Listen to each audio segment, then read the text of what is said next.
स्थानीय विधायक एवं सीएलपी उपनेता चौधरी आफताब अहमद ने राजकीय शहीद हसन खान मेवाती मेडिकल कॉलेज रल्लड़ का दौरा किया और पत्रकारों के सवालों का जवाब देते हुए कहा कि हम बहुत समय से प्रयासरत हैं कैसे मेडिकल कॉलेज में जो सुविधाएं मरीजों को मिलनी चाहिए और मेडिकल कॉलेज का जो फ़ायदा है वह आमजन को पूर्ण फ़ायदा मिल सके।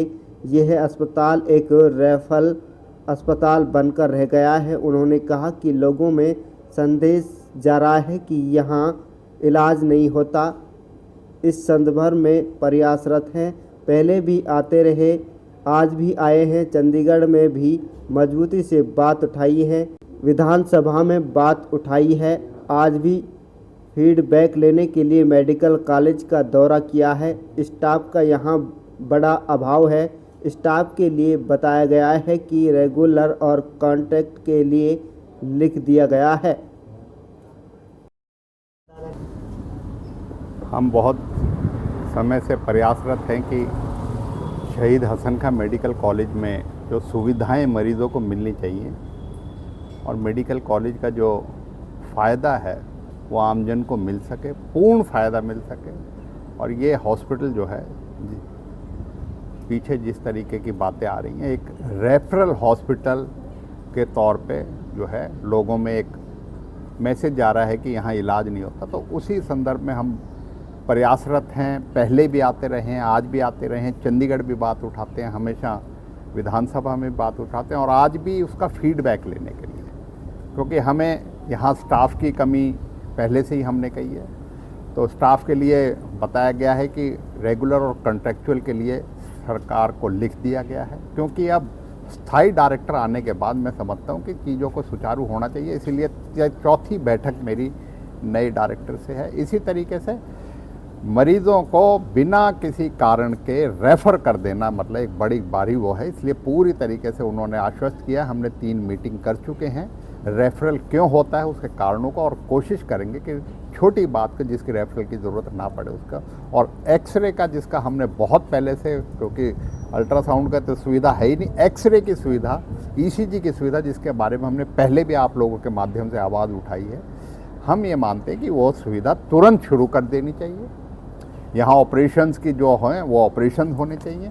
जिस तरीके की सुविधाएँ यहाँ जो है न्यूरोसर्जन की, कार्डियोलॉजिस्ट की, नेफ्रोलॉजी की और अन्य जो सुपर स्पेशलिटी हॉस्पिटल में होने चाहिए, जो यहाँ के मरीज़ों को जिसकी ज़रूरत है, उनके लिए पर्याप्त व्यवस्था करनी चाहिए। और अगर पीपी मोड पे भी बहुत सी सुविधाएं देने का करें तो उसके लिए कदम आवश्यक उठाने चाहिए। और हम ये मानते हैं कि हम प्रयासरत हैं और उम्मीद करते हैं कि सरकार की हज़ारों करोड़ की जो आज लागत से ये मेडिकल कॉलेज बना, उससे पूर्ण तरीके से लोगों को उसका लाभ मिले, यहाँ दवाइयाँ मिले, यहाँ सुविधा मिले, लोगों के ऑपरेशन हो और रेफरल हॉस्पिटल ये ना बन के रहे।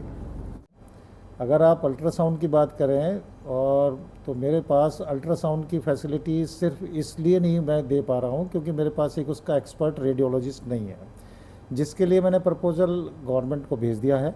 और उसका दूसरा तरीका है कि मैं उसको ये चाह रहा हूँ कि मेरे पीपीपी मोड पे अल्ट्रासाउंड चला जाए, जिससे कि मेरे मरीजों को सारी सुविधा मिल जाए। दूसरा आपने क्या पूछा मेरे से, ज़रा मुझे रिपीट करेंगे, आप बताएंगे एक बार। स्टाफ के लिए, जहाँ तक स्टाफ की बात है, तो एरिया होने की वजह से थोड़ा हमारा एरिया यहाँ पर सुविधाएं आने जाने की कम होने की वजह से तो मेरा स्टाफ यहाँ पर कम आना चाहता है, तो इसकी वजह से फैकल्टी कम है। फैकल्टी को बढ़ाने के लिए सरकार को सजेशन दे दिए मैंने कि या तो रेगुलर अपॉइंटमेंट हो जाए या कॉन्ट्रेक्चुअल अपॉइंटमेंट। उस संबंध में भी कार्य बहुत तेज़ी से गवर्नमेंट ने अश्योर कराया कि हमें करने के लिए कहा है, हो जाएगा। की कारण को देखा जा रहा है, किस डिपार्टमेंट से कितने रेफर हुए हैं, किस कारण से हैं, उनको एनालाइज करके उस पर कार्य शुरू कर दिया है और बहुत जल्दी इसके रिजल्ट आप लोगों को मिल जाएंगे, मैं ये श्योर कराना चाहता हूँ। बस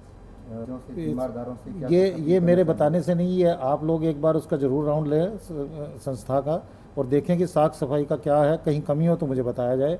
वैसे मेरे विभाग ने, मैंने अपने पूरे विभाग को सचेत कर रखा है कि मुझे पूरी साफ सफाई चाहिए और पूरी तरह से है भी है, मैं श्योर करता हूँ। मरीज और तीमारदारों से क्या अपील करना चाहेंगे साफ सफाई को लेकर? मेरा मरीजों और तीमारदारों से मैं ये अपील करना चाहता हूँ कि जो मैंने देखा है, यहाँ पर 2 चीज़ का शौक़ ज़्यादा है। खाने के बाद कोल्ड ड्रिंक और चिप्स, इनको जब भी यूज़ करें या जो कोई भी खाने की वस्तु यूज़ करें तो उसको सही जगह पे डिस्पोज ऑफ करें, डस्टबिन में डालें और अपनी जगह पर उसका ध्यान रखेंगे तो हम भी उनकी सहायता कर पाएंगे पूरी तरह से। अब